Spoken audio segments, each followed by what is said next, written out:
Todo comenzó por culpa de una deuda que no era mía. O al menos eso me gusta creer. Mi nombre es Iván, tengo 33 años, y hace 6 años vivía en un cuarto rentado en Ecatepec, con paredes de cartón prensado, goteras y cucarachas que parecían mascotas. En ese entonces, tenía 27, acababa de perder mi trabajo en un call center por un recorte masivo y no sabía qué hacer con mi vida. Pero la peor parte no era esa. Mi madre tenía una deuda con una financiera de barrio. Había pedido un préstamo de 70,000 pesos para ayudar a mi hermana a poner un local de uñas. El local duró 3 meses. Después cerraron, pero la deuda siguió creciendo como un tumor. Cuando mi madre enfermó de los riñones, yo me hice cargo de las mensualidades, hasta que ya no pude más. Tenía deudas, llamadas acosadoras todos los días, y un aviso pegado en la puerta con una amenaza de embargo.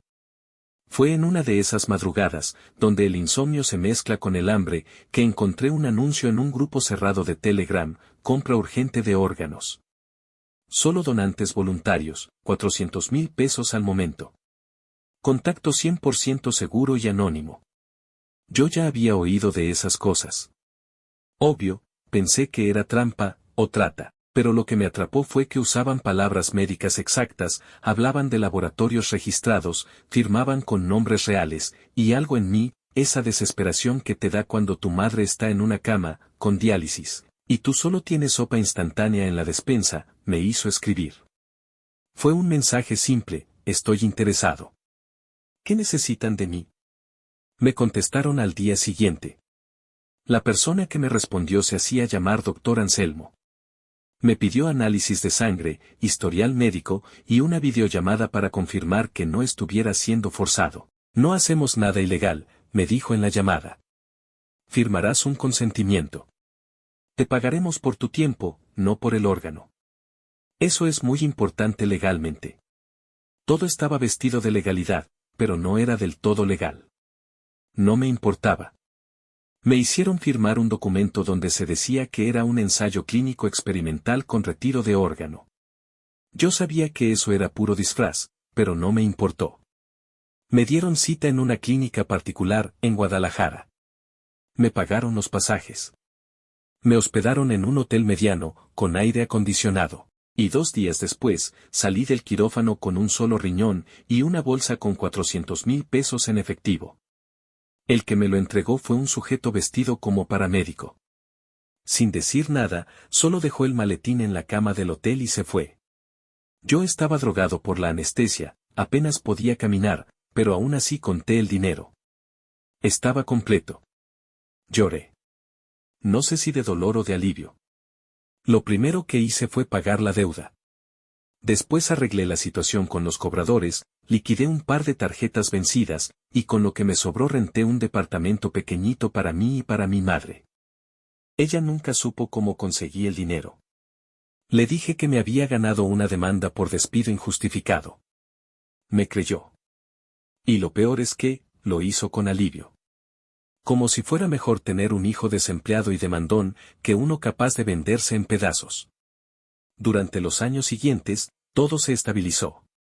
Me fui a vivir con una novia, trabajé en logística para una empresa de paquetería, y traté de llevar una vida tranquila. No me arrepentía. Me dolía la espalda a veces. Me fatigaba si subía escaleras rápido. Pero me acostumbré. Hasta que hace 5 años, recibí un mensaje. Era una cuenta sin foto, sin nombre, solo un mensaje con una sola línea: ¿te acuerdas del quirófano de Guadalajara? Pensé que era spam. Lo ignoré. Pero al día siguiente, me llegó una foto. Yo, acostado en la camilla, inconsciente. Entubado. Con la bata quirúrgica abierta. Y en la esquina inferior derecha, una sombra humana. Esa persona me estaba observando. Me quedé helado. Respondí: ¿quién eres? Me contestaron con algo que me rompió: usé tu riñón. Pero no fue solo para vivir. Fue para algo más. Algo que debes saber. Ese fue el verdadero inicio de todo. Dormí con el celular apagado esa noche. Lo apagué por miedo. Como si al hacerlo pudiera frenar lo que fuera que me estaba alcanzando. Pero al despertar, encendí la pantalla, y el primer mensaje me estaba esperando. ¿Sabías que tus sueños pueden viajar con tus órganos? Me reí. De nervios, no de burla. Era una frase ridícula. Parecía sacada de un libro de autoayuda o de esas revistas espirituales que venden en las farmacias. Pero luego llegó otro mensaje. Esta vez con una dirección. Y una foto. La imagen era de una fachada antigua, en Guanajuato capital. Reconocí la arquitectura colonial, los colores quemados por el sol, y el letrero descolorido que decía consultorio médico, terapias alternativas. En la entrada, un cartel anunciaba, sanación por transferencia orgánica. Me senté en la cama, helado. El mensaje que lo acompañaba era más inquietante, aquí es donde tu riñón aprendió cosas que tú no sabías. Ven, si quieres entender. Bloqueé al contacto. No respondí. Me metí a bañar, temblando. Al salir, ya tenía otro mensaje, esta vez desde otro número. No bloquees. No soy un acosador. Soy el único que puede decirte lo que llevas dentro. Esa noche, soñé con quirófanos. Con luces quirúrgicas que colgaban como cruces de iglesia. Con mi cuerpo siendo abierto mientras yo gritaba pero nadie me escuchaba. Al despertar, vomité. Y encontré en el baño algo que me hizo sudar frío, un vaso con agua, tibia. Yo no lo puse ahí. Nadie había entrado. Nadie. 3 días después, decidí viajar a Guanajuato. No por valentía, sino por necesidad. Me sentía enfermo. Mareado. Escuchaba un pitido en los oídos cada noche. Y tenía la extraña sensación de que alguien más estaba usando mi cuerpo desde adentro. Me presenté en el consultorio de la foto. Una mujer me recibió, bata blanca, rostro amable, pero ojos huecos. ¿Iván? Tragué saliva. Sí. Estás en el lugar correcto. Me hizo pasar a una sala con incienso. Afuera, todo era ruido de turistas, risas, tráfico, pero ahí adentro, era como estar en otro tiempo. La mujer me ofreció té. No acepté. Me miró fijamente. ¿Sabes a quién se le implantó tu riñón? No. ¿Quieres saber? Sí. Ella me tendió una carpeta. Y ahí lo vi. Nombre del receptor, Lucio Andrade Fernández. Me sonaba. No de persona cercana, sino de las noticias. Busqué en Google en cuanto salí. Y ahí estaba. Lucio Andrade, empresario millonario. Dueño de una cadena de clínicas de fertilidad. En 2018, sobrevivió milagrosamente a un fallo renal completo. Su recuperación fue catalogada como milagrosa por la prensa. Él era mi comprador. El que tenía mi riñón. Y eso no era lo peor. Lo peor fue cuando seguí leyendo. Porque encontré un artículo perdido en un blog médico alternativo. Fechado 1 año después del trasplante. Titular, empresario experimenta visiones después de recibir trasplante, afirma, haber heredado los recuerdos del donante. Pensé que era mentira. Pero el artículo decía que, tras el trasplante, Lucio comenzó a hablar dormido en otro acento. A tener sueños con calles que nunca había visitado. A escribir nombres en cuadernos que no reconocía. Uno de esos nombres, Doña Elvira, la de la fondita. Era mi vecina en Ecatepec. La que me fiaba cuando no tenía para comer. Mi mundo se derrumbó. Volví al consultorio. La mujer me esperaba. Le mostré el artículo. Me miró con una mezcla de pena y complicidad. No todos los órganos son iguales. Algunos traen consigo memorias celulares. ¿Eso es real? Pregunté, casi rogando que dijera que no. Ella asintió. Lucio no solo te compró un órgano. Te absorbió. O parte de ti. Y eso, es irreversible. Me quedé en silencio. Ella continuó, pero él no vino aquí solo por eso. Lucio quería algo más. Decía que tú tenías algo. Algo que él necesitaba. ¿Qué cosa? Ella sonrió. Eso, solo él puede decírtelo. Y justo entonces, recibí un nuevo mensaje. Nos vemos mañana a las 10. Hotel Posada del Callejón. Trae todo lo que recuerdes de antes de tu operación. Necesito saber que es mío, y que sigue siendo tuyo. Lucio. Mi comprador. Estaba listo para encontrarme. Y yo. No sabía si tenía el valor. El Hotel Posada del Callejón era uno de esos lugares que huelen a madera vieja y a secretos escondidos entre ladrillos coloniales. Al llegar, pregunté por Lucio. El recepcionista, sin levantar la vista del registro, me dijo, habitación 21. Tercer piso. Él ya lo esperaba. Subí sin aliento. Me temblaban las manos. No sabía si iba a encontrarme con un lunático, un estafador o con la versión más poderosa de mí mismo. ¿Por qué si ese cabrón realmente absorbió parte de mí, quién sería yo frente a él? Golpeé la puerta. 2 veces. Escuché pasos. Luego el clic de la cerradura. Y ahí estaba él, Lucio Andrade. Más joven de lo que recordaba de las fotos de prensa. Piel tersa, cabello peinado con exactitud quirúrgica. Traje de lino beige, reloj suizo. Parecía más un político que un empresario. Pero sus ojos me clavaron en el sitio. Porque eran míos. No literalmente. Pero había algo en su mirada, algo reconocible. Como si yo ya hubiera estado adentro de ese cuerpo. O peor aún, como si él ya supiera lo que yo iba a decir. Iván, dijo, extendiendo la mano. Gracias por venir. No la estreché. ¿Qué carajo quieres de mí?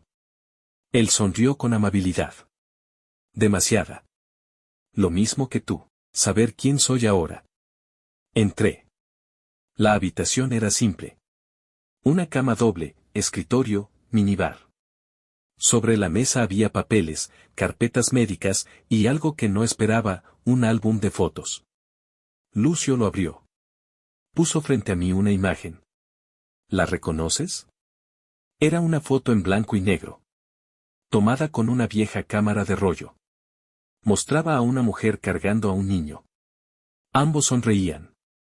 Al fondo, un puesto callejero con un cartel que decía Tortas Mare. Mi estómago dio un vuelco. ¿De dónde sacaste eso?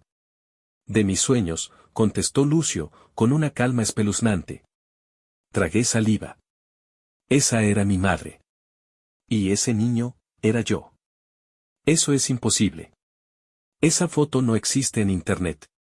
Ni en redes. Esa tortería cerró hace más de 20 años. ¿Cómo demonios? Cada noche, desde que me implantaron tu riñón, sueño con ella. Con ustedes. Con olores que no conozco. Con voces que no son mías. A veces despierto llorando y con antojo de pozole. De tu mamá. Porque puedo olerlo. Puedo saborearlo. No sabía si golpearlo o salir corriendo. ¿Qué quieres decir? Lucio suspiró. Quiero decir que esto va más allá del cuerpo. Tu riñón. Trajo cosas conmigo. Sentimientos. Costumbres. Pero también, recuerdos fragmentados. Hay una parte de ti que no se desprendió por completo. Y hay cosas que tú mismo bloqueaste. Lo miré. El piso parecía moverse. ¿Cómo qué? Lucio abrió otra carpeta. Esta vez no era médica. Era un expediente. Copias de actas, fotografías, escaneos. Y una carta. Escrita a mano. Con mi nombre. Iván R. Era de mi madre. Fechada en 2001.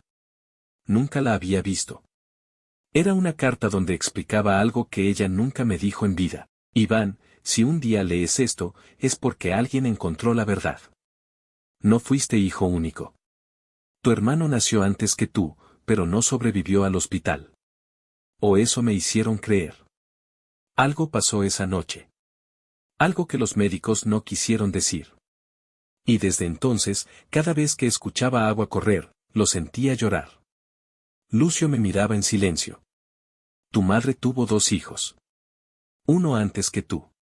Un hermano que, supuestamente murió. ¿Y eso qué tiene que ver con esto? Él se acercó. Tomó mi mano y la colocó sobre su abdomen, donde estaría el riñón. Lo que sea que quedó de él, yo lo siento aquí. A veces no eres tú el que grita dentro de mí. Es alguien más. Alguien pequeño. Enfadado. Abandonado. Sentí un calambre. Me alejé de golpe. Estás enfermo. No más que tú. Solo que yo decidí buscar respuestas. Me giré para salir. No quería más. No podía más. Pero antes de irme, soltó una última frase. ¿Nunca te has preguntado por qué, desde el trasplante, tienes sueños con bebés que lloran bajo el agua? Me detuve en seco. Me temblaron las piernas. Nunca se lo había dicho a nadie, pero desde hace años, tenía ese maldito sueño recurrente, un bebé, sumergido en una pila bautismal, llorando sin emitir sonido. Lucio dio el golpe final, él no está muerto, Iván. Ni tú estás completo. Y hay alguien que está tratando de regresar. Pero necesita un cuerpo. O un recipiente. Salí de ahí con el alma temblando. Y en la calle, ya no supe si era el sol o un derrumbe interno lo que me hacía ver todo en sepia. No volví a mi departamento. No podía. En vez de eso, me encerré en una pensión de mala muerte cerca del centro. Me pasé la noche sin dormir, dándole vueltas al maldito expediente que Lucio me dio.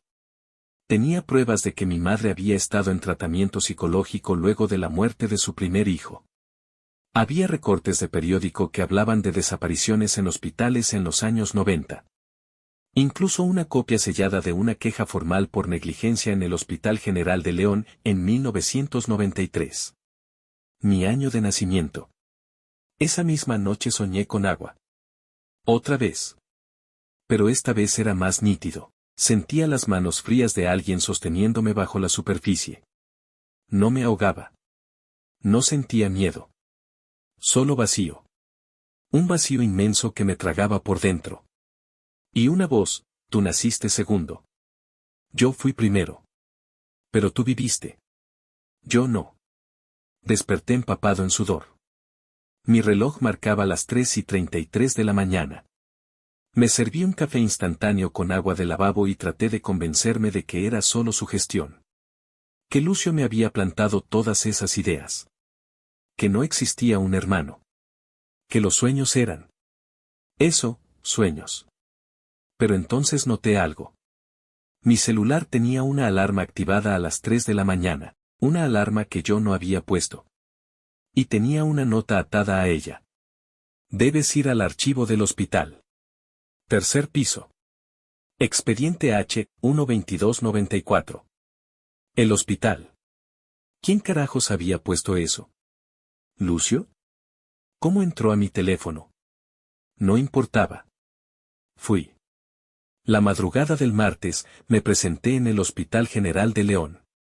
Había trabajado como interno en esa área hace años, cuando aún estudiaba enfermería. Conocía las rutas, las puertas laterales. Entré por una zona de mantenimiento. El tercer piso era el archivo. Viejas carpetas en estantes oxidados. Un sistema de organización a la antigua, papeles, fichas, polvo. Busqué, H, 12294. Estaba ahí. Carpeta amarilla, letra deslavada. Nombre del paciente, Ramiro Rodríguez Ortega. Mi primer nombre completo, pero el apellido materno no era el mío. Ortega. El de mi madre. La ficha decía, fecha de nacimiento, 4 de agosto de 1993.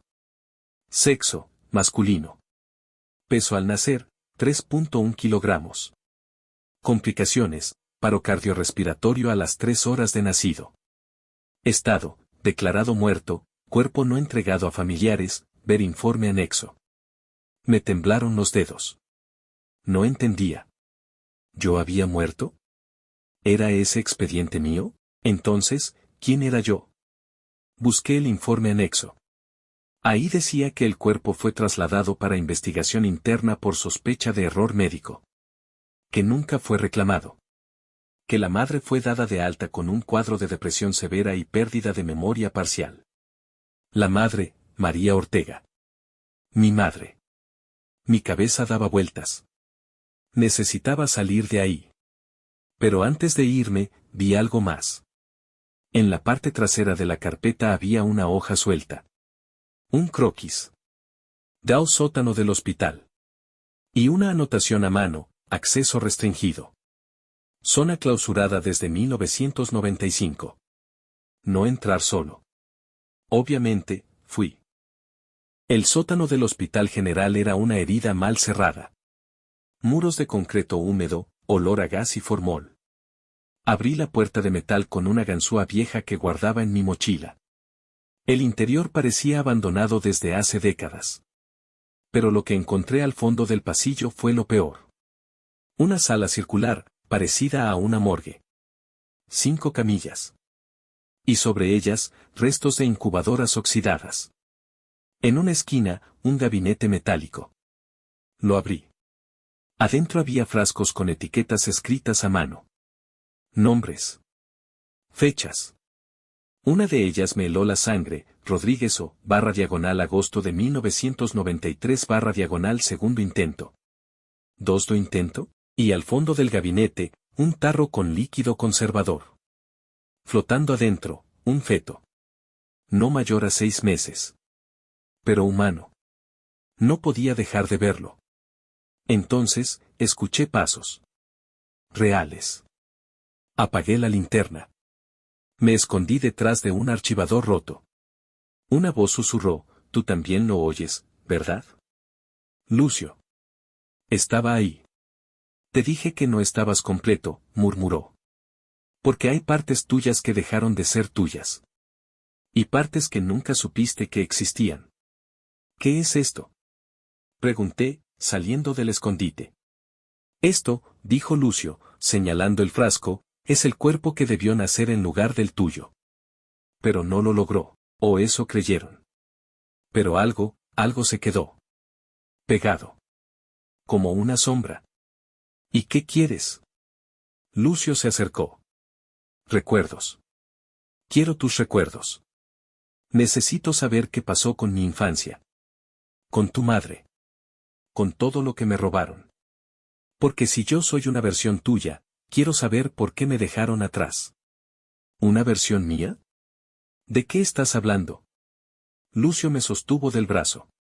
Su piel estaba helada. Y entonces, me dijo lo que lo cambiaría todo, no soy tu comprador, Iván. No soy el hombre que pagó por tu riñón. ¿Qué? Él murió. Hace 2 años. Yo solo, tomé su cuerpo. No pude hablar. Lucio se me quedó viendo, como si esperara que yo entendiera algo más grande que todo lo que había vivido. ¿Cómo que tomaste su cuerpo? ¿Qué eres tú? Soy lo que quedó. ¿De qué? De tu gemelo. Del que no nació. El que no alcanzó a respirar. Tuve que apoyarme en la camilla más cercana para no caerme. Me zumbaban los oídos. El aire del sótano sabía a óxido y muerte. ¿Estás diciendo que? No, no estoy diciendo que soy un fantasma. No lo soy. Ni estoy poseído. Yo soy real. Pero no nací, como tú. Mi conciencia despertó hace 4 años, cuando murió el tipo al que le vendiste el riñón. No sé cómo explicártelo, Iván. No tengo todas las respuestas. ¿Y tú te llamas Lucio? Él sonrió. No. Ese es el nombre del cuerpo que ahora ocupo. Pero te puedo decir el mío verdadero. El que nadie escribió en ningún acta. Me llamo Emiliano. La sangre se me heló. Ese era el nombre que mi madre quería ponerle a su primer hijo. Lo sabía porque, cuando yo tenía 12, ella me lo confesó. Que antes de que yo naciera había perdido a un bebé. Que se iba a llamar Emiliano. Jamás se lo había contado a nadie. ¿Cómo sabes eso? Porque yo lo soñé antes de que tú nacieras, dijo, casi con ternura. Porque éramos 2 en ese útero, ¿lo entiendes? Pero yo me apagué. Y tú te encendiste. Pero algo se partió en medio. Y esa parte me dejó atrapado, entre el cuerpo de un extraño y los recuerdos que no me corresponden. Yo solo quería irme. Pero mis piernas no se movían. Lucio, Emiliano, se acercó un paso más. Su rostro ya no era solo el de un hombre raro. Empezaba a tener mi misma mirada. Como si de verdad hubiera algo mío ahí dentro. Te estoy diciendo esto porque pronto vas a empezar a olvidarte de todo, y cuando lo hagas, yo voy a ser tú. ¿Qué estás diciendo? Él bajó la mirada. Y me enseñó su muñeca. Una pulsera hospitalaria. Con mi nombre. Iván Rodríguez /donante aprobado /2019. La transferencia empezó cuando firmaste el formulario del riñón. No era solo un órgano, Iván. Era un canal. Un vínculo. El cuerpo lo recibe, sí, pero la memoria también. Y yo entré con él. Salí corriendo del hospital sin mirar atrás. No recuerdo cómo llegué al motel esa noche. Solo que cuando desperté, tenía las manos llenas de barro. Como si hubiera gateado por la tierra húmeda, y lo más inquietante, tenía tierra en la boca. Arena. Como si hubiera intentado comerla. No entendía nada. Mi celular tenía 3 llamadas perdidas. Una de un número desconocido. Otra de Lucio. Y la última, de mi madre. Volví a casa. Mi madre no me esperaba. Cuando abrí la puerta, estaba sentada en el sillón, sola, viendo una caja de zapatos llena de fotografías viejas. Me miró como si no me reconociera. Luego se le llenaron los ojos de lágrimas. Hijo, volviste. ¿Me llamaste? Ella asintió, temblando. Sacó una hoja del bolsillo. Era una impresión. Un correo electrónico. Este hombre me escribió. Dice que quiere hablar contigo. Que tú sabes quién es. Le arrebaté el papel. La dirección de correo era un galimatías de números y letras. Pero el mensaje estaba claro, tu historia no es solo tuya. Hay más. Muchos más. Nos usaron. Nos programaron. Necesito verte. Firmado, ¿quién es? Me preguntó mi madre. No sabía cómo decírselo. Pero cuando me senté junto a ella y le conté todo lo que había visto en el hospital, lo que me había dicho Lucio, lo que había soñado. Ella palideció. Tú no naciste en ese hospital, me interrumpió. Al menos no legalmente. No tengo tu acta original. Solo una copia que me dieron semanas después. ¿Qué? Tú naciste en casa. Fue una partera quien te recibió. El hospital solo hizo el registro para que pudieras tener papeles. Nunca quise que lo supieras porque me dijeron que sería peligroso para ti. ¿Quién te dijo eso? Y entonces ella lo dijo. Un hombre que nunca había escuchado. Pero que, en cuestión de días, se volvería el centro de todo. El doctor Garcilaso. El nombre doctor Garcilaso me taladró el cráneo durante días. No aparecía en Google. Tampoco en el registro del hospital donde supuestamente había donado el riñón. Pero mi madre juraba que fue él quien arregló todo, el que le dijo que mi parto debía ser manejado fuera del sistema, y que no debía registrar nada hasta pasado un mes. Supuestamente era para evitar errores burocráticos. Hoy suena más como una maldita trampa. Tomé el correo que me había mostrado mi madre. Solo decía, tu historia no es solo tuya. Hay más. Muchos más. Nos usaron. Nos programaron. Necesito verte. Lo firmaba E. Y debajo, una dirección, Guanajuato capital. Callejón del Muerto número 11. 8 de la noche. Viernes. Solo. Ese viernes, a las 7:50 de la tarde, estaba parado frente a una casa desvencijada, metida entre callejones imposibles. Toqué la puerta. Nadie respondió. Volví a tocar. Entonces la puerta se entreabrió sola. ¿Iván? Un joven de unos 30 años, con una cicatriz que cruzaba su cuello como un segundo intento de sonrisa, me miraba desde las sombras. Tenía los ojos como platos. Miraba mis gestos, mis movimientos, como si me conociera. ¿Tú eres E? Pregunté. Asintió. Soy Enrique. Pero ese nombre ya no significa nada. Entré. Adentro, la casa parecía un museo del trauma, fotos recortadas, expedientes médicos, pantallas con mapas. En una pared había una lista escrita a mano. Nombres, fechas, y algo más, conexión. Reactivación. Transferencia. Reemplazo. ¿Qué es todo esto? Pregunté. Enrique encendió una pantalla. Mostró el rostro de una mujer. Luego de otro hombre. Todos jóvenes. Ellos también vendieron órganos. Riñones. Como tú. Y todos empezaron a experimentar lo mismo, visiones, lapsos de tiempo perdidos, recuerdos que no eran suyos, y lo más raro, personas nuevas apareciendo en sus vidas, con sus mismos rasgos. Tragué saliva. ¿Lucio?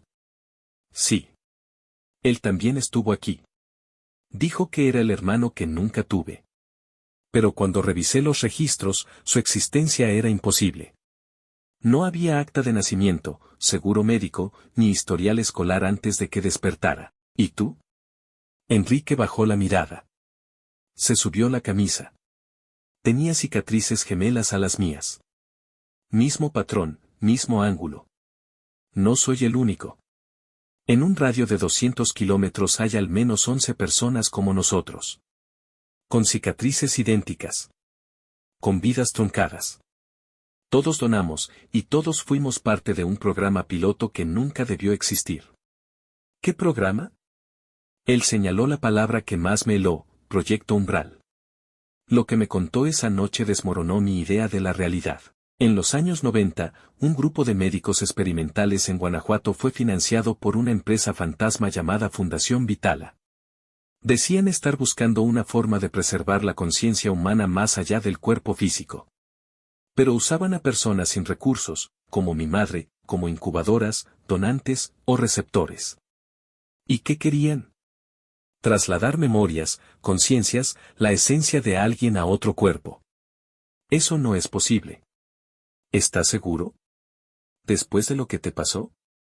No tenía palabras. Crearon una fórmula, una combinación de suero con trazadores genéticos, que supuestamente anclaba memorias al tejido renal. El riñón servía como recipiente. La transferencia se activaba solo cuando la compatibilidad emocional era exacta. Y adivina qué, los gemelos no nacidos, eran el sujeto ideal. Mi cabeza giraba.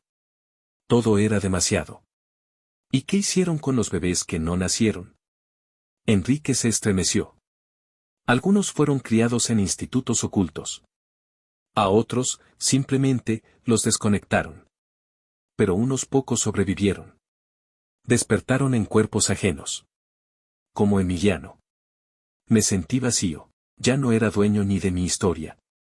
Hay algo más, dijo Enrique, antes de que me fuera. Algo que yo descubrí hace un mes, y que me persigue desde entonces. Sacó una vieja fotografía. Una imagen en blanco y negro, con el logo del Hospital San Vital. En el centro de la imagen había una mujer embarazada. Y detrás de ella, el doctor Garcilaso. Y junto a él, otro médico. Con bata. Joven. De mirada penetrante. ¿Quién es ese? No lo sé. Pero lo he visto 3 veces en las últimas semanas. No envejece. No cambia. Y lo más extraño. Me mostró la parte trasera de la foto. Había un nombre escrito a lápiz. Dr. M. Rodríguez. Mi apellido. Podría ser tu abuelo. O algo más. No supe qué decir. Solo me fui. Esa noche soñé con la operación. Pero esta vez no era yo el que estaba en la camilla. Era Lucio. Y en el reflejo del metal del quirófano, pude ver algo que me paralizó. Yo no tenía rostro. Tenía el de Emiliano. No dormí esa noche. Tampoco la siguiente. Todo lo que creía entender sobre la vida, la muerte, la identidad, se me había esfumado. Mi cuerpo, mi historia, mi yo, se sentía como un préstamo mal pagado. Como si alguien más hubiera firmado el contrato en mi nombre y ahora viniera a cobrarse con intereses. Pero lo peor no era la paranoia. Era la certeza.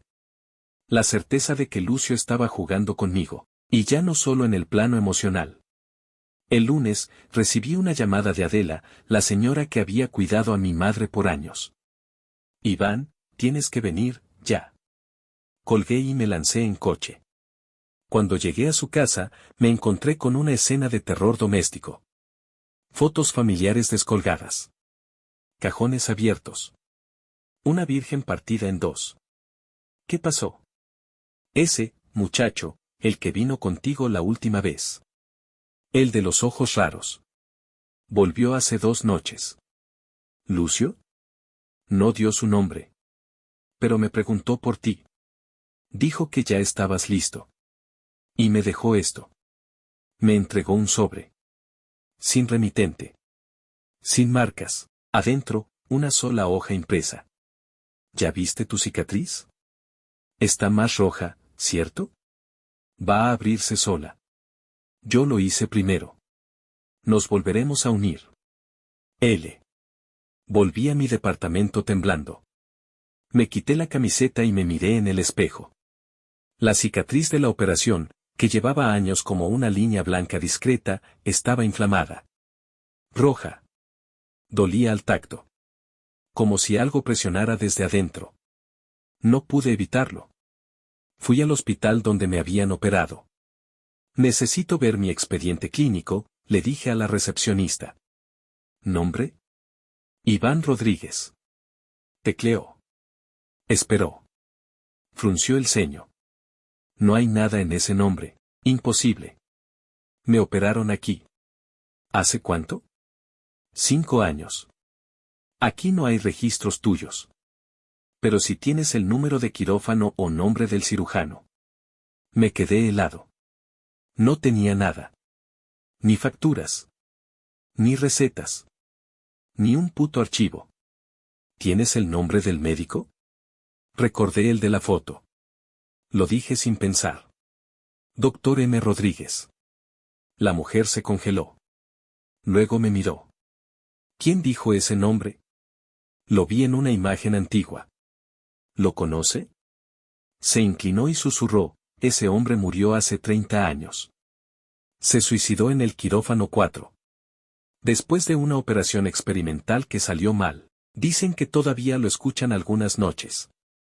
Tragué saliva. ¿Qué operación? Un trasplante, de riñón. Pero no al paciente. A sí mismo. Salí tambaleando del hospital. ¿Un médico que se operó a sí mismo? ¿Y llevaba mi apellido? Todo se estaba saliendo de control. Volví al cuarto donde tenía guardadas las cosas que me dejó Enrique. Y encontré algo que no recordaba haber visto, una caja de metal, con una palabra grabada, Emilio. La abrí con nervios. Adentro, papeles sueltos. Cartas. Fotografías de niños que no conocía. Una hoja me llamó la atención. Era una carta. Firmada por Dr. M. Rodríguez. Fallé. No debí cruzar la línea. La esencia no se copia. Solo se traslada. Si alguien más lee esto, no se dejen llevar. No intenten regresar lo que se fue. Cada cuerpo solo debería tener una historia. Pero yo metí 2. Y una está matando a la otra. El corazón me latía como un tambor enloquecido. Entonces me di cuenta, el nombre de la caja no era Emilio. Era Emilio. Yo. Iván Rodríguez. Era yo. No sabía quién lo había escrito. Pero esa frase era un eco de lo que ya sentía, yo era el envase de 2 personas. Esa noche me desperté con el sonido del timbre. 3:03 de la mañana. Me asomé por la mirilla. Nadie. Miré al suelo. Un paquete envuelto con cinta negra. Lo abrí con las manos temblando. Adentro. Una grabadora antigua, de casete. Y una nota, presiona play cuando estés solo. Lo hice. Y escuché mi voz. No mi voz actual. Una versión más joven. Más inocente. Si estás escuchando esto, ya ocurrió. Ya activaron el código. No soy el único. No somos los únicos. Y él ya despertó. Cuida a los tuyos. Él vendrá por ellos. Porque su historia no acabó. Solo cambió de cuerpo. Él es el hijo del doctor muerto. Él es el error que sobrevivió. La cinta terminó con un zumbido agudo. Y luego, una última frase, apenas audible. Y tú, no eres el Iván original. El sonido de la grabadora aún retumbaba en mis oídos. Tú no eres el Iván original. ¿Cómo se supone que uno procesa algo así? No puedes pedir ayuda, no puedes confiar en nadie. Y lo más jodido, no puedes confiar en tu propio cuerpo. El mundo real siguió, claro. Yo no. Seguí encerrado, repasando la grabación una y otra vez, buscando una lógica que calmara mi cerebro. Pero cada vez que volvía a oír mi voz, mi otra voz, más lo sentía, había dos personas dentro de mí. Y una de ellas, no estaba dormida. Decidí contactar a alguien. Una psicóloga. No porque creyera estar loco, sino porque necesitaba que alguien lo creyera. Al menos una parte. A veces siento que tengo recuerdos que no son míos, le dije. Como si recordara vidas ajenas, lugares en los que jamás he estado, pero que reconozco con total nitidez. Ella me observó sin juzgarme. ¿Has tenido algún procedimiento médico significativo? Algo que haya cambiado tu cuerpo radicalmente, sí, dije sin pensar. Vendí un riñón. Y desde entonces, ya no soy yo. Se quedó en silencio unos segundos. Luego dijo, ¿conoces la teoría del traslado celular? ¿Eso existe? No oficialmente. Pero hay documentaciones de pacientes con trasplantes que afirman cambios radicales, gustos, idiomas que no hablaban, miedos que no tenían. Algunos lo llaman memoria celular. Otros, algo más oscuro, contaminación del alma. Tragué saliva. ¿Y si no fue solo el riñón? Ella frunció el ceño. ¿Qué quieres decir? ¿Y si no fue solo un órgano? ¿Y si fue un recipiente? No volví a verla. No por miedo a que me creyera loco, sino por miedo a que sí me creyera. Esa misma noche, me llegó otro mensaje. Era Lucio. Te estás acercando. Pero todavía no entiendes. El que firmó el trato fue otro. Tú solo heredaste la deuda.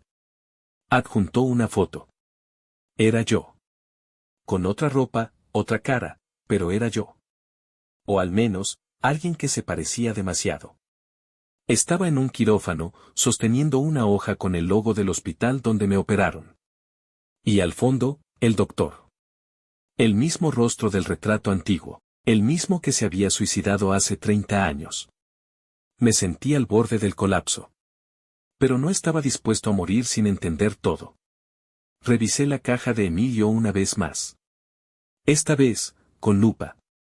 Encontré una dirección anotada al reverso de una fotografía. Una vieja cabaña en las afueras de Dolores Hidalgo, Guanajuato. Sin avisar a nadie, tomé un camión nocturno. Iba solo, pero me sentía acompañado por esa presencia incómoda dentro de mí. Como si alguien más hubiera comprado asiento. La cabaña era vieja, podrida por el tiempo. Pero dentro, todo estaba perfectamente limpio. Una mesa de quirófano oxidada. Velas gastadas. Un altar con una cruz invertida y una foto quemada en el centro. Me acerqué. La foto era ilegible. Pero al mover el altar, descubrí una caja metálica idéntica a la que tenía en casa. Esta decía, E.R. La abrí. Y lo que encontré me heló la sangre. Copias de actas de nacimiento. De muerte. De adopción. Todas con variaciones de mi nombre. Iván Rodríguez. Emilio Rodríguez.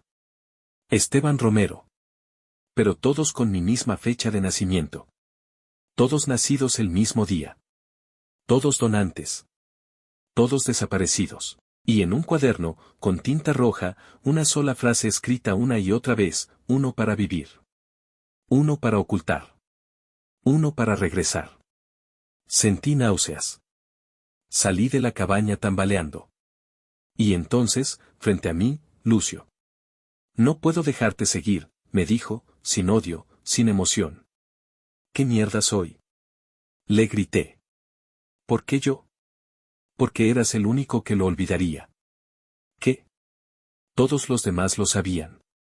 Rechazaron el trato. Pero tú tenías una herida. Una falta. Un hueco. Vendiste un órgano, pero entregaste el alma. Dio un paso hacia mí. Y ahora, alguien más quiere vivir en ti. Sentí un golpe en la cabeza, todo se volvió negro. Desperté en el hospital. Habían pasado 2 días. Nadie supo quién me llevó. Pero cuando pedí revisar mi cicatriz, ya no estaba. Solo una línea recta, perfecta. Como si nunca hubiera existido. Como si lo que se metió dentro de mí, ya no necesitara entrada. Porque ahora tenía las llaves. Desperté con un ruido seco, un portazo. La habitación era blanca, impersonal, de esas que te borran el nombre. Tenía una bata de hospital puesta, pero ningún brazalete de identificación. No había doctores. No había pacientes. Solo un sobre la mesita de noche. Y una tarjeta. Gracias por el servicio. Bienvenido al siguiente nivel. ER. Me levanté con un vértigo que no parecía físico.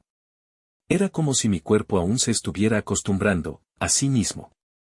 Salí al pasillo y me di cuenta de algo que me jodió la sangre, ese hospital no estaba en ninguna parte. Las ventanas estaban tapiadas. No había teléfonos. Ni una sola placa, letrero, nada que diera un nombre. Hasta que llegué al lobby, y vi el mural. Era una pintura grotesca, una figura desmembrada. De cada parte salía una figura distinta, hombres, mujeres, niños. Todos con mi cara. Salí corriendo, empujando puertas hasta encontrar una salida al callejón. Y ahí, me encontré con alguien que no veía desde hacía años, don Raúl, el señor que me rentaba el cuartito cuando apenas había vendido mi riñón. Muchacho. Me abrazó como si yo fuera un hijo pródigo. Te estuve buscando. ¿Cómo me encontraste? Por ella. Me mostró su celular. Había una nota de voz de Lucía. Mi ex.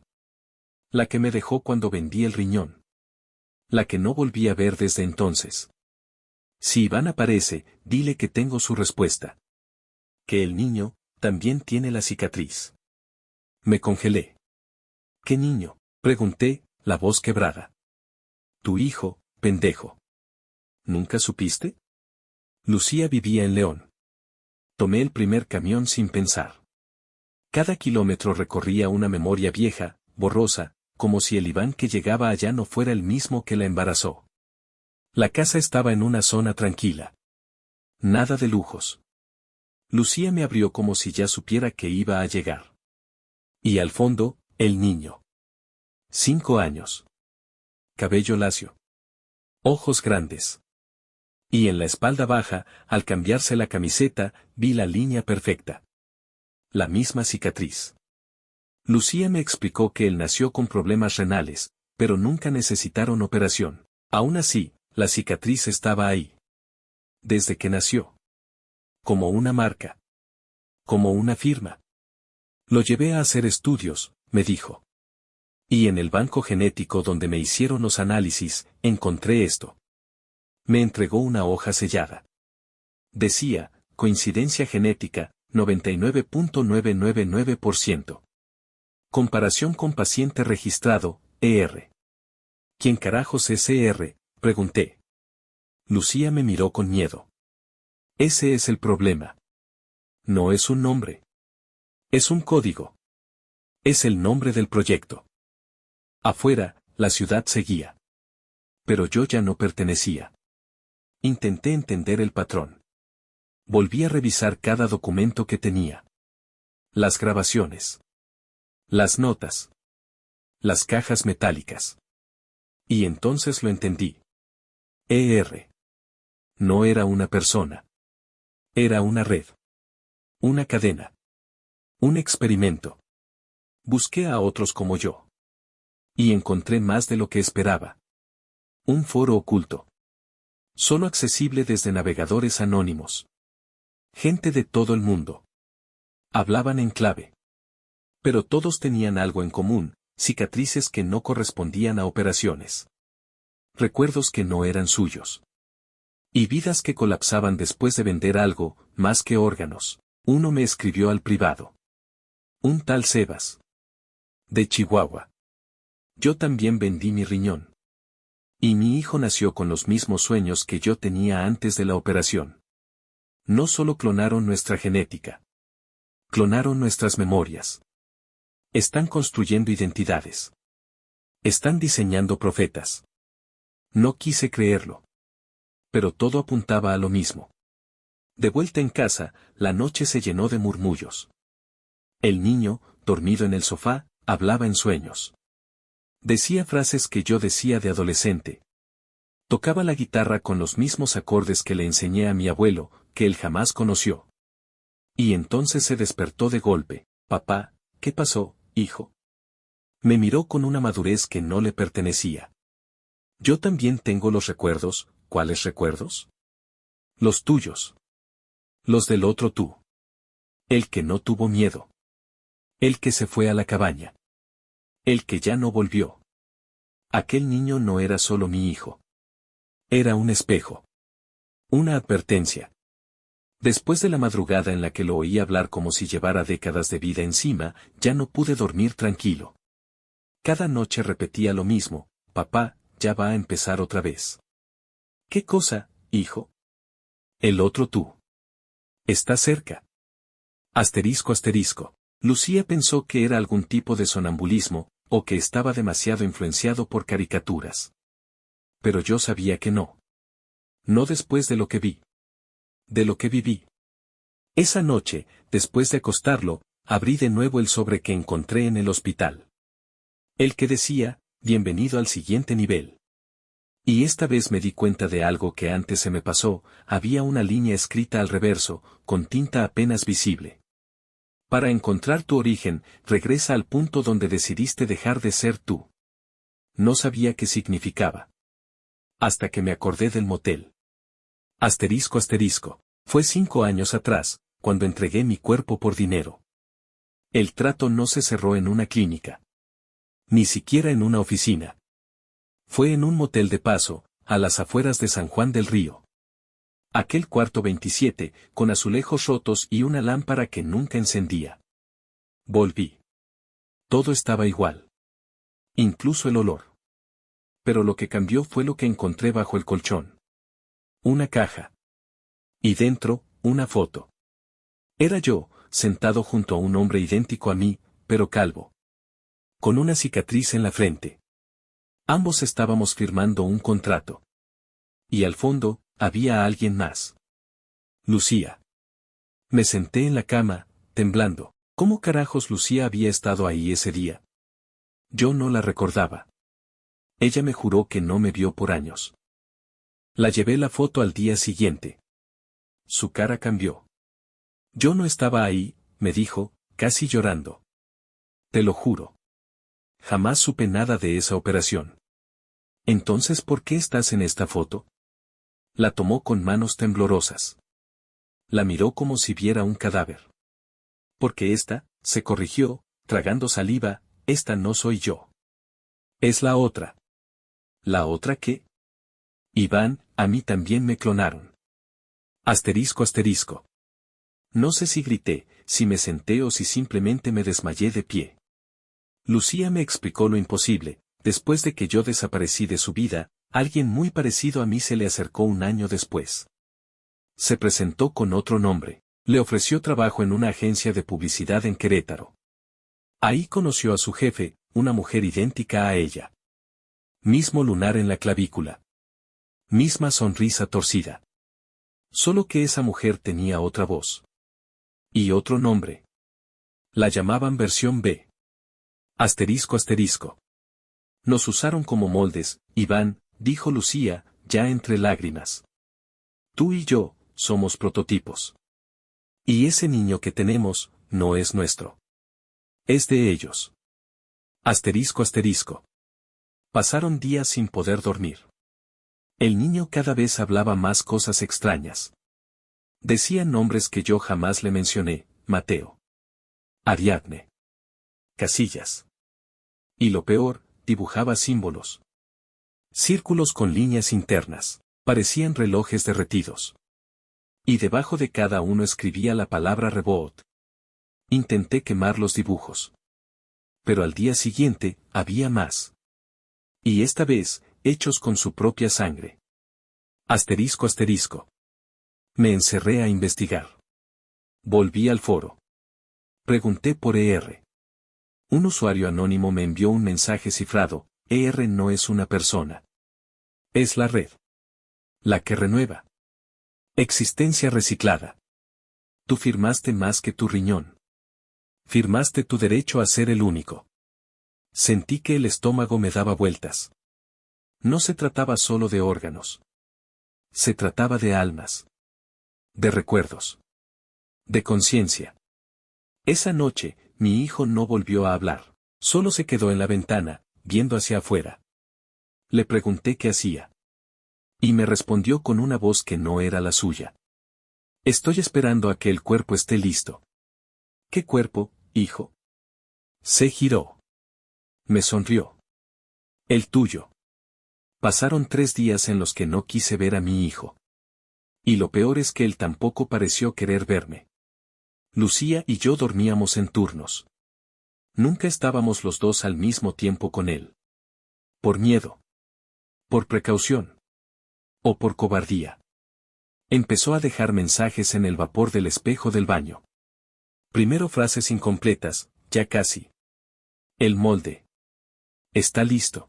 Y después, una palabra escrita con tanta fuerza que el espejo parecía a punto de estallar: suelta. No entendí. Hasta que encontré mi vieja libreta de notas, la que llevaba cuando trabajaba en la agencia, y vi que, en la parte trasera, había algo escrito con mi propia letra, pero que yo no recordaba haber escrito. Suelta el control, Iván. Lo que viene no depende de ti. Lucía ya no podía más. Una noche me dijo que se iría con su madre, que necesitaba tiempo para pensar. Yo asentí.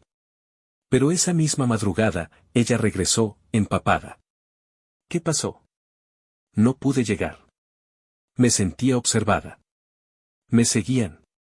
Escuchaba pasos, voces. ¿Quién?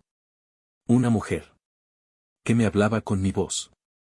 Me gritaba que ya es tarde. Revisé las cámaras de la calle.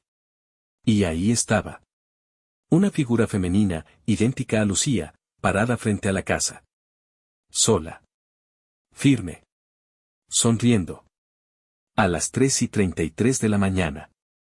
Y detrás de ella, un niño. De espaldas.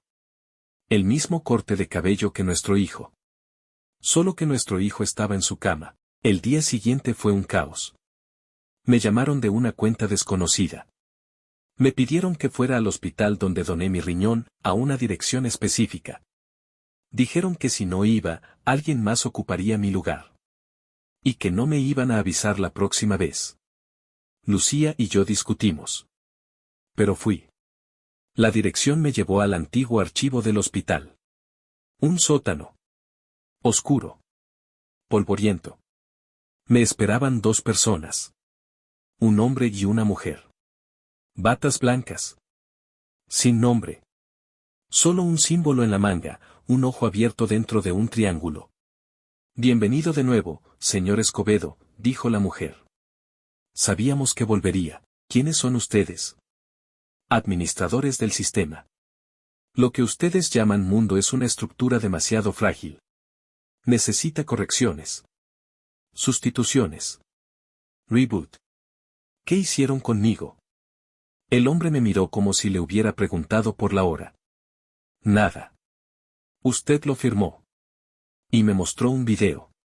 Yo, sentado en una silla. Frente a mí, un contrato. Sonreía. Decía: si este mundo falla, acepto formar parte de la nueva versión. Pero eso fue por el riñón, ¿no? La mujer negó con la cabeza. Eso fue para entregar la versión base. Lo demás vino después. ¿Qué versión? Usted es uno de los primeros moldeadores. No lo recuerda, porque así fue diseñado. Su hijo es el heredero de la versión 2.0. Él sí lo recuerda todo. Me quedé sin palabras. Entonces, ¿mi hijo? No es suyo, ni de Lucía. Es nuestro. Pero aún necesita absorber los fragmentos que quedan en usted. Por eso no puede matarlo. Aún no. Me fui. Corrí. Volví a casa, y encontré la cuna vacía. Lucía gritando. La ventana abierta. Y un dibujo hecho en la pared, con marcador rojo, 1D Be Care. Para que el otro complete su ciclo. Y debajo, dos figuras, uno con mis ojos. Y otro, sin rostro. Pasaron 3 días y nada mejoraba. Mi hijo seguía encerrado en su mundo, y lo peor, yo sentía que algo dentro de mí también se estaba quebrando. Como si me estuvieran desgarrando por dentro, y no supiera cómo arreglarlo. Lucía y yo estábamos agotados. Dormíamos en turnos para vigilarlo, porque ya ni siquiera confiábamos en que estuviera solo. Y entonces comenzaron las señales. Una mañana me levanté temprano y fui al baño. En el espejo, con el vapor del agua caliente, estaban escritas unas palabras que no recordaba haber escrito: suelta. Mi corazón se paralizó. Sentí que alguien me estaba hablando directamente desde otro plano. Como si ese mensaje fuera la única pista para entender todo lo que nos estaba pasando. Lucía estaba cada vez más alterada. Una noche me confesó que sentía que alguien la seguía. Que escuchaba susurros en la casa, su propia voz, pero distorsionada, como un eco del infierno. Me dijo que una mujer apareció frente a su ventana, que parecía ella, pero con una sonrisa que le helaba la sangre. No me lo creía, pero las cámaras de seguridad de la calle no mentían. A las 3:33 de la mañana, una figura idéntica a Lucía estaba parada afuera, sosteniendo la mano de un niño. El mismo corte de cabello que nuestro hijo. Pero cuando revisamos la cuna, nuestro hijo seguía dormido. Todo era un maldito juego macabro. Un día, recibí una llamada misteriosa. Me ordenaron ir a un hospital viejo, al sótano. Me esperaban 2 personas con batas blancas, sin nombres, solo un símbolo que me heló la sangre, un ojo dentro de un triángulo. Bienvenido de nuevo, Iván, dijo la mujer con voz fría. Sabíamos que volverías. Me mostraron un video donde firmaba un contrato que ni siquiera recordaba. En él aceptaba ser parte de la nueva versión del mundo. Me dijeron que mi hijo era el heredero de la versión 2.0, que él sí recordaba todo, pero que debía absorber lo que quedaba en mí para completar el ciclo. Salí corriendo, desesperado. Cuando llegué a casa, la cuna estaba vacía. Lucía gritaba, la ventana abierta de par en par, y en la pared un mensaje escrito con marcador rojo: uno debe caer para que el otro complete su ciclo. Bajo el mensaje, 2 figuras, una con mis ojos, otra sin rostro. Y supe que mi hijo ya no era mi hijo. Que había algo más oscuro y aterrador en juego. Después de esa noche, no pude dormir ni un minuto. Todo mi mundo se había vuelto una pesadilla sin salida. Pero había una cosa que tenía clara: no iba a dejar que se llevaran a mi hijo, o lo que quedara de él, sin pelear. Comencé a revisar cada detalle, cada video, cada grabación. Y encontré algo que hasta ese momento nadie había notado. En la mayoría de las grabaciones de las crisis de mi hijo, aparecían sombras fugaces. No era algo estático, ni un simple reflejo. Eran figuras que parecían observar, controlar, incluso manipular. Busqué ayuda fuera del hospital, encontré a una mujer que había vivido algo similar con su hijo. Me contó que había un grupo, la Fundación, que se dedicaba a usar a los niños con trastornos para sus experimentos. Videos que vendían a extraños, para investigación o algo más oscuro. Ellos querían crear humanos mejorados, capaces de controlar esas crisis para su beneficio. Supe que no estaba solo. Que había gente dispuesta a luchar, y también muchos que tenían miedo de hablar. Decidí infiltrarme. Usé una cámara oculta para grabar dentro del hospital. Lo que capté me dejó helado: doctores manipulando los aparatos, grabando a mi hijo en estados que ni siquiera Lucía ni yo habíamos visto. Y lo peor, usaban tecnología que parecía sacada de una película de ciencia ficción, una mezcla de realidad y algo más. En una de las grabaciones, vi a una doctora que reconocí, la que me dijo que mi hijo era heredero de la versión 2.0. Pero esta vez, no estaba sola. Había un hombre mayor, con una sonrisa que daba miedo, alguien que parecía dirigir todo desde las sombras. Comencé a conectar piezas. Las crisis, los videos, el contrato que ni recordaba firmar, todo era parte de un experimento macabro para controlar mentes. Llevé toda la evidencia a la policía. Pero nadie quiso tocar el caso. Al parecer, la fundación tenía tentáculos en lugares que ni siquiera imaginaba. Entonces recibí otro mensaje en mi celular. Sin remitente.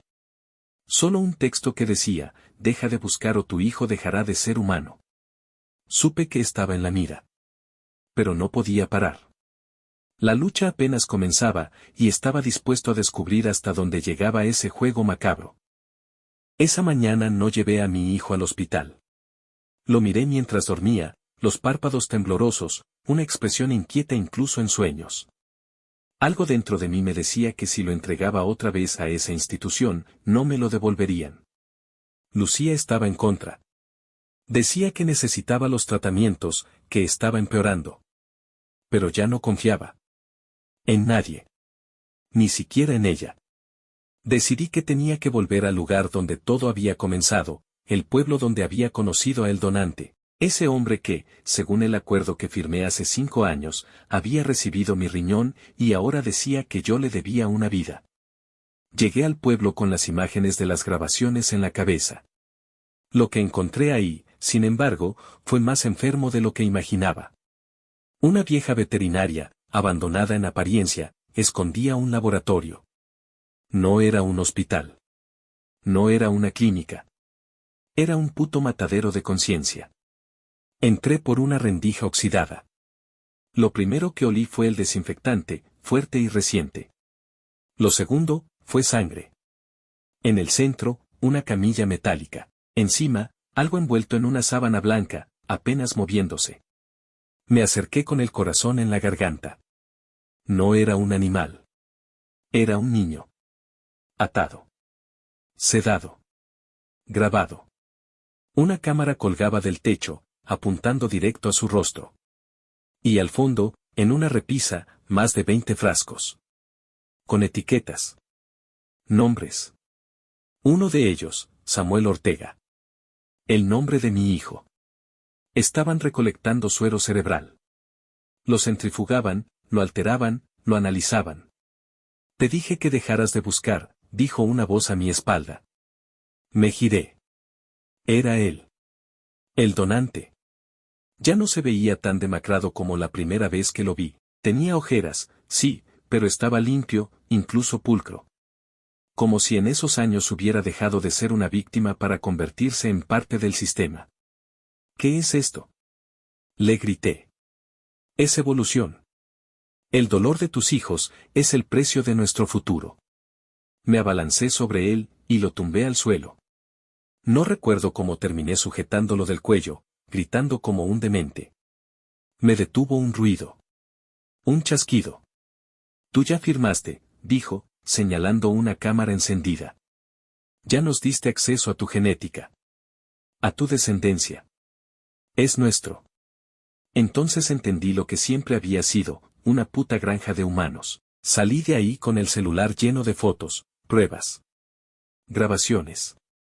Las llevé a la prensa. A la policía. A medios alternativos. Y uno por uno, comenzaron a desaparecer. Periodistas que me creyeron, al principio, luego ya no contestaban. Una redactora me dijo que no podía publicar nada. Que su jefe le había advertido que esto venía de arriba. Me volví viral en foros de teorías conspirativas, pero nada más. Y una noche, al volver a casa, encontré a Lucía llorando con un sobre entre manos. El examen genético de nuestro hijo.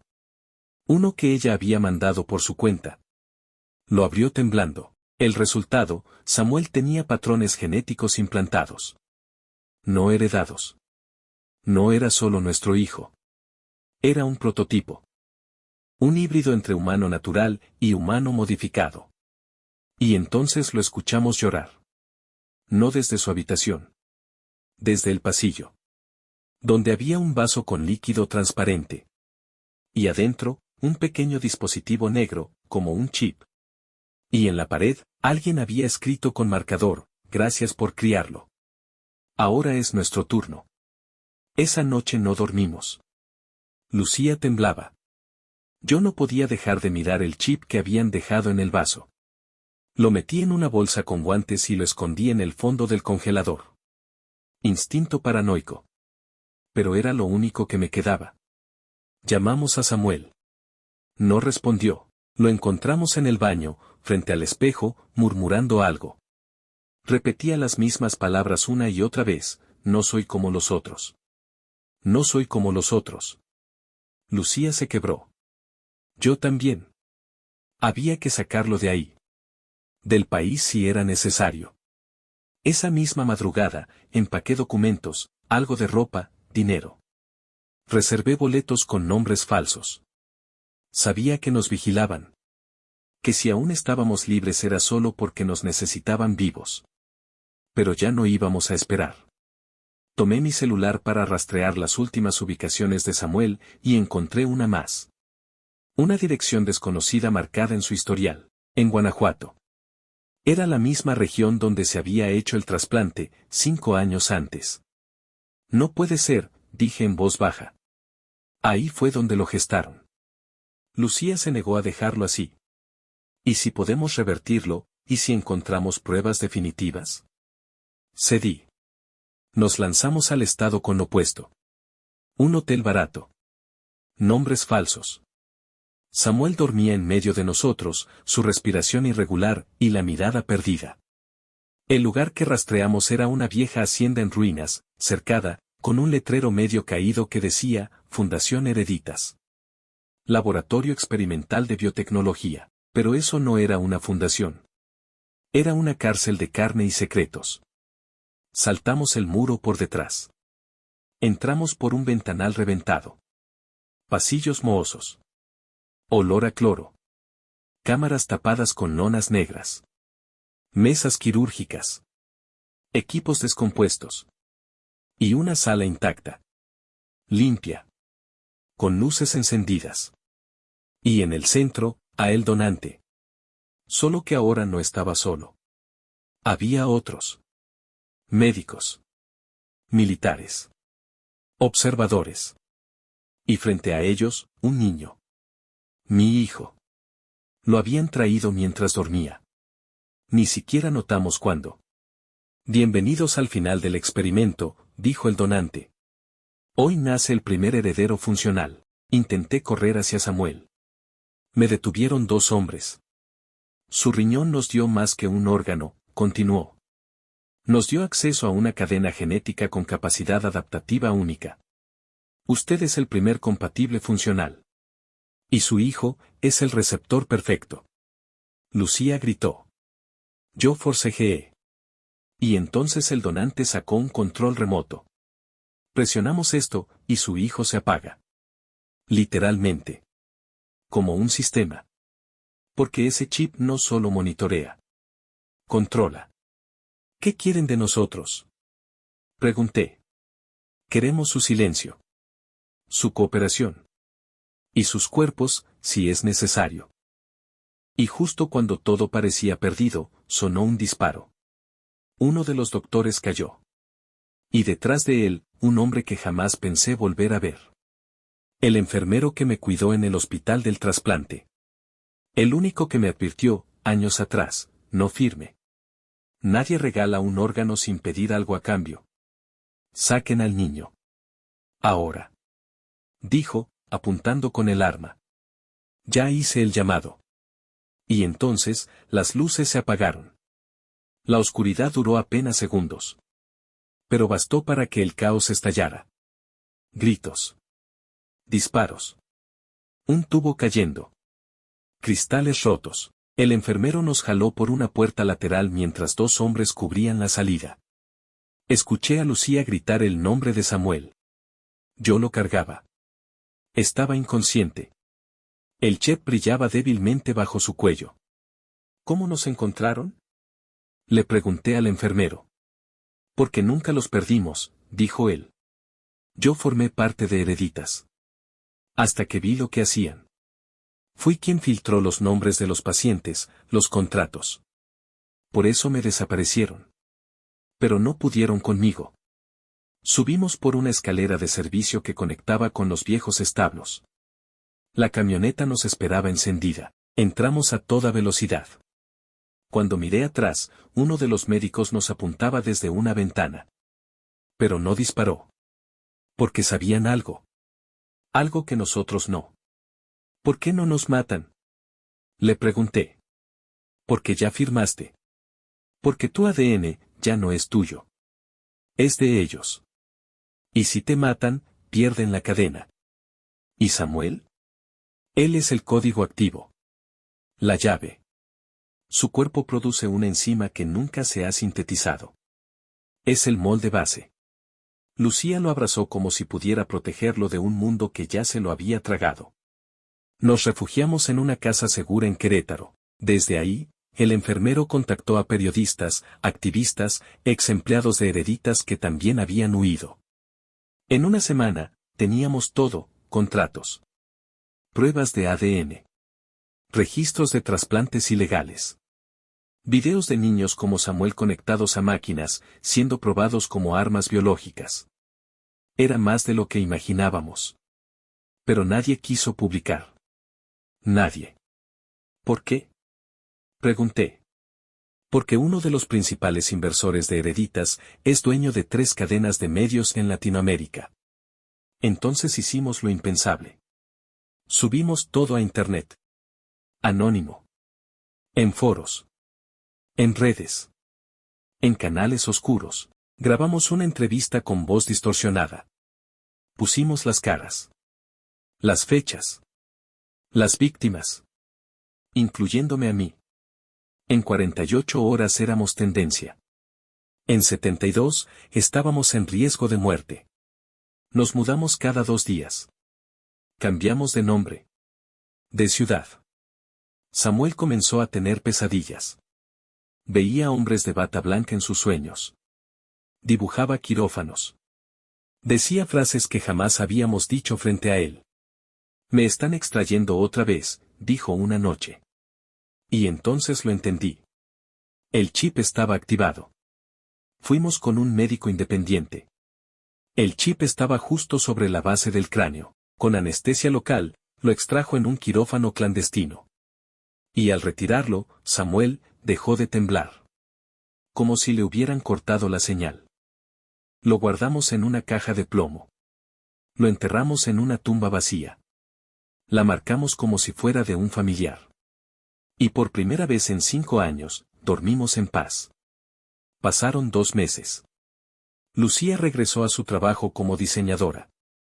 Yo me ganaba la vida con programación freelance bajo alias. Samuel empezó terapia con una psicóloga que no sabía nada. Solo lo veía como un niño con traumas. Hasta que un día, me entregó un dibujo. Era un corazón, pero con circuitos. Y debajo, escrito en letra infantil: papá, ¿cuál es mi verdadero nombre? Me quedé helado. ¿Por qué preguntas eso? Porque me lo preguntan en sueños. Me dicen que no me llamo Samuel. Que soy el número 7. Le sonreí. Tú te llamas Samuel. Porque así te llamamos con amor. Lo abracé. Temblando. Epílogo: hace 2 años de eso. Hoy Samuel cumple 10. Va a la escuela. Toca el violín. A veces se despierta llorando. A veces no recuerda que soñó. A veces habla en un idioma que no conocemos. Pero sonríe. Y eso basta. Lucía y yo seguimos moviéndonos cada 6 meses. Cambiamos de teléfono cada mes. Vivimos con miedo, sí. Pero con algo que ellos jamás podrán controlar: nuestra decisión de proteger lo que amamos. Y si algún día me preguntan si me arrepiento de haber vendido mi riñón, diré que sí. Pero si no lo hubiera hecho, no habría conocido a mi hijo. Y eso lo vale todo.